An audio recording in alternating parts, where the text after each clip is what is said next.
আজকের এই ছোট্ট ঘটনা থেকে আপনি অনেক কিছু শিখতে পারবেন যে কেন মানুষ দেউলিয়া হয়ে যায়।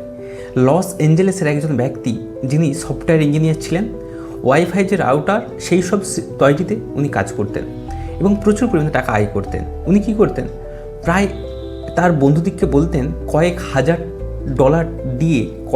ডলার টাকা দিয়ে বলতেন আমার জন্য কতগুলো সোনার মুদ্রা কিনে আনো, সোনার কয়েন, গোল্ড কয়েন কিনে আনতো। তারপর কী করতো, রাত্রিবেলা প্রশান্ত মহাসাগরে একটা ওই কয়েন থ্রো করতো, এতে সে আনন্দ পেত, আনন্দ লাভ করতো। এবং তার একবার কি হয়েছে, উনি হোটেলে গেছেন, হোটেলে একটা ওই ইলেকট্রিক ল্যাম্প ভেঙে দিয়েছিল।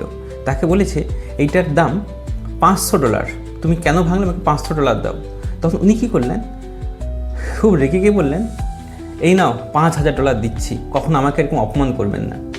ভাবুন এই রকম আচরণ উদ্ধত আচরণ কতদিন থাকতে পারে।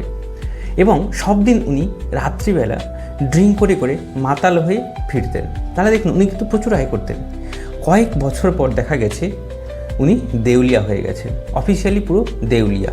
সমস্ত তার যে সম্পত্তি সব আস্তে আস্তে নিলামে বিক্রি হয়ে গেছে। ভাবুন এটাই যে টাকা আয় করাটা এটা জীবনে সব কিছু নয়।